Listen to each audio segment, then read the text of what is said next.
Christopher Yu said that he felt disrespected on every level by Hans Niemann. So after Hans gave an interview after round one in which he barely said a few words, Christopher felt that he had been offended by the fact that Hans said the game was beautiful, it speaks for itself. So he was feeling angry and said he channeled that anger into his beautiful round two win against Wesley So with the black pieces. So in round three, he was playing with the white pieces, playing against Elshan Moradi, an Iranian grandmaster, and again looking to channel that anger into the board. What could he do here? So he kicks off with d4. We had d5 in response, c4, e6, and after these couple of standard knight moves, we then get pawn to g3, the Catalan system. We see a lot of this at the top level recently. So black takes on c4, very common way to respond, bishop to g2, and now pawn c5 was played. Very often there you see pawn to a6 as a more common continuation, and here for white you see castles as a more common continuation. But queen to a4 check was played, and there's already a number of different ways for black to respond. You can go knight c6, knight b to d7, bishop d7 was played, and the queen now took on c4. So very, very rich positions here, lots going on in the opening. We now had bishop to c6, so it comes to this long diagonal, challenges the powerful Catalan bishop, and now white takes on c5. So temporarily a pawn up, but it's hard to hold on to that one, as we'll see. So the knight now came to d7, already threatening to win back the pawn. Bishop e3 covered. And now rook to c8 again threatens to win the pawn, because if you castle the king, well, now you can actually take this pawn, bishop recaptures, and you can flick in this takes on f3. After the bishop takes back, you've now opened up the rook, and this is how you can win your piece back. Game goes on. So that's why we didn't have castles here. Instead, b4 was played, covering the pawn some more, and b6, once again fighting to undermine that pawn. And you can't take here, or again you've got the same problems. This time you're actually picking up a whole piece because now the queen has to move. So instead we had castles played. Now we had captures on c5, and if you recapture with the pawn here, things are looking pretty level. Black will win that one back. Not too much to say, equal pawn structures. But what Christopher does here is push on with pawn to b5. Great move, really imbalances the position immediately. Now there is a very tactical line here with the knight coming to b6 straight away before you move this piece. Game goes on from here, very tactical.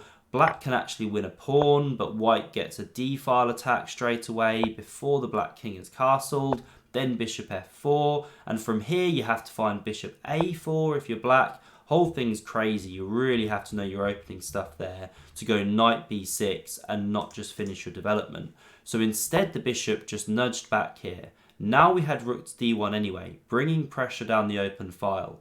Bishop e7 developed, pawn a4 supports this one, prepares to go a5, castles was now played, pawn to a5, and this is an interesting moment to pause because the battleground is set. White's got these two connected pawns, and we can see how dangerous they could become in the endgame. You can create a passed pawn later on. But black, for their part, is slightly better developed. This knight's still at home, plus their pawn is already passed. So black's got this opportunity to build up an initiative, kick the queen. That's what they now need to play for. So technically the best way to do this is starting with knight d5 and bishop f6.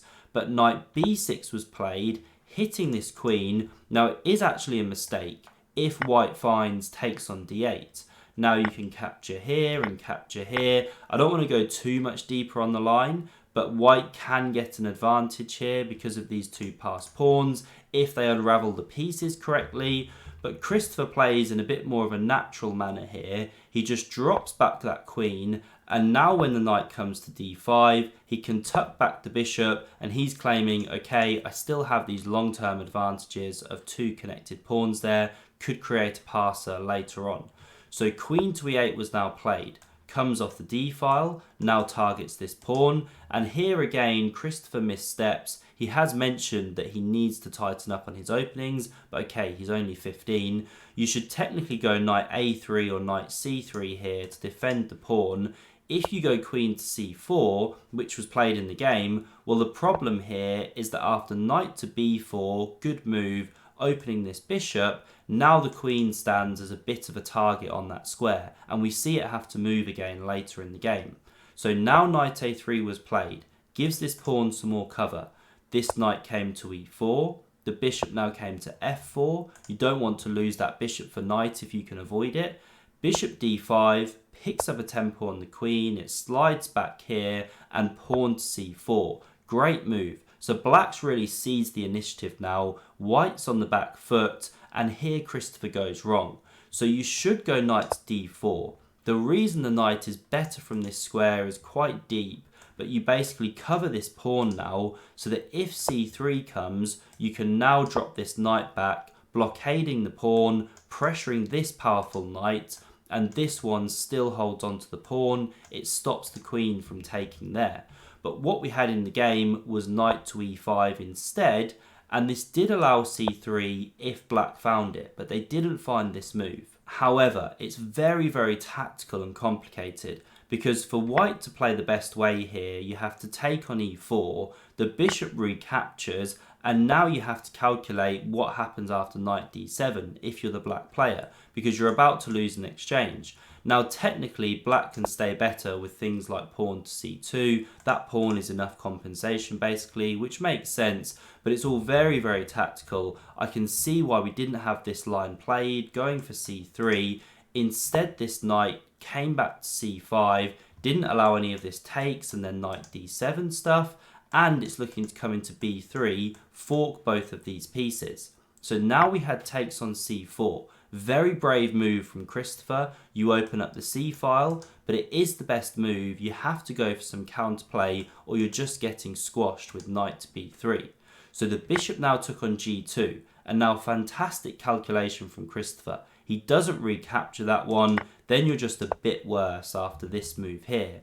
Instead, he slams down this knight to d6 move. So that hits the queen. It can't come to the d file, or then you take the rook here and open up the white rook. So that one has to be taken. Bishop recaptures, hits this rook, hits this knight. And now the knight came into b3 here. Best move, forking queen and rook. So the queen moved. And now the knight took on a1. And now white's got a choice of which piece to take. But Christopher correctly takes the knight on b4. Because now when this bishop retreats, saves itself, well, you can take back the knight and you're also going to win back your exchange in a moment because the rook can't move. Very, very tactical, superb calculation. So the queen came to d7, the bishop captured here, rook recaptures, this rook comes to c1, and you can really see why white is better now. These pawns are just deadly as we move into this endgame position. And now you can start with queen to d5 here, threatening mate. This is technically the best move. f3 could come to block, e4 coming soon. But instead what black does here is go pawn to a6 first. Looks really weird, but we'll see the idea. After b6, now when queen d5 comes, threatening mate, well f3 and you pick up a pawn on a5. But the problem is that passed b pawn is just too hard to stop now. Now you don't go this one immediately. This is what black would have been calculating, because now the bishop can capture, queen takes, and your loose knight drops here. Now black is for choice a pawn up, but you're not obliged to push that pawn to b7 yet. Instead you can go knight c4. This is what was played. The queen has to come to d5 to stay on this diagonal, but now e4 is a good move, or you can go knight e3. The problem is the queen can't stay connected with that diagonal, because if you come to b7, well then we go rook c7. This is hopeless. So instead the queen came to g5, hits this knight, the king defended. Now queen f6, trying to exchange. You can even swap queens there and still be winning, as you can imagine. But queen b4 was played instead to keep those ones on the board. Again, this is a huge threat. If you go here, you can even push it straight away. Black can't actually take that one. You've got these back rank issues leading to checkmate. So instead we had pawn in this position here, pawn a5 played, decoying the queen, but you're giving up a pawn. Really hopeless stuff now from black. So queen h6 played, looking to check here. Pawn h4, simple stuff. Pawn f5, trying to run down here, gives the king some room. But now this was a simple move to finish the game on the spot. Can you find it? The most efficient way to win the game if you want to pause it. So the move that Christopher played here was queen takes on a8.